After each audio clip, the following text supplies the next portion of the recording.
All right, in homework 8.2, you were supposed to be doing some evaluating logarithms and also rewriting. I'll just do a few of these to make sure you know what's going on.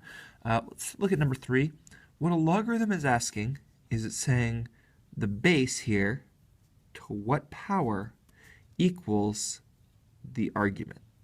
So the mystery is, what exponent do we put on this? 5 to what power gives us 5, and that's the answer. The way I like to read logarithms is this way. I say 5 to the first power gives you 5. Sometimes they're trickier. This is saying 2 to what power gives you 1/8. And what we should notice is we need a negative exponent. 2 to a negative exponent will make it divide, and it has to be to the third to get 8. So 2 to the negative third gives you 1 over 2 times 2 times 2, which is 8. So the logarithm is -3. One more evaluating logarithm one. Number 6, log base 49 of 7 is saying 49 to what power gets you 7. And what you should recognize is that the square root of 49 is 7. What power is that? Well, remember that fraction exponents mean to do a root. So 49 to the 1/2 power is the square root of 49, which gives you 7. So that's the exponent we need to put on 49 to get 7. 49 to the 1/2 power is the square root of 49, which is 7. Rewriting in logarithmic form. We're just taking the same thing and rewriting it. Log base 2, the base will always be the same. Log base 2 of 145 equals n. And the reason this works is this is saying 2 to what power gets you 145? The answer is n. I always read it this way. 2 to the n power gets you 145. These two say the same thing, just written differently. If we are rewriting here, this is saying x to what power gets you y? The answer is -7. Again, I like to read it this way. To rewrite it in exponential form, x to the -7 power is y.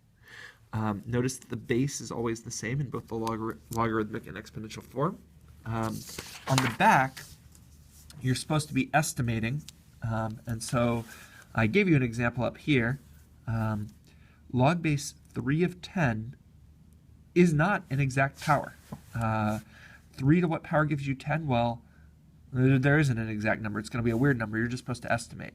But what we do know is log base 3 of 9, 3 to what power gets you 9? That would be 2. The next log that we can do that's above 10 is log base 3 of 27.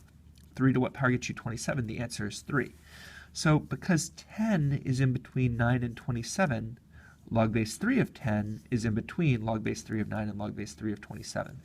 And because it's much closer to 10 than 3, this is very close to 2. So my estimate is going to be that this is about 2.1. One more here. Log base 4 of 1 over 20. Well, this is in between log base 4 of 1/16 and log base 4 of 1 over 64, because 20 is between 16 and 64. Log base 4 of 1/16 is -2. Log base 4 of 1 over 64 is -3. And so this has to be somewhere between -2 and -3, and it's closer to -2. So I'm going to say this is about, I don't know, -2.2, something like that. Let's see. So we had a bunch of things here. Log base x of x to the 5th says x to what power gets you x to the 5th power. So the answer is just 5. And it asks you, I'll let you do the rest on your own. I think this is pretty interesting. I do want to do this part. It asks you to rewrite this in exponential form. And there's two different ways to do it. You could take this one and rewrite it in exponential form, or this one. I'll take this one. This says log base a of b equals this. So just like on the front, we're going to rewrite it. A to the log base a of b, a to this power, gets you b. And this is another property of logarithms. If you have a to the log base a of b power, it gets you b. So hopefully you can see that this basically just cancels out. And if you have a to the log base a of b, it gets you b, because an exponential and a log are inverses. Just like here we had the log of an exponential ends up getting you b also. and hopefully you were able to explain that earlier.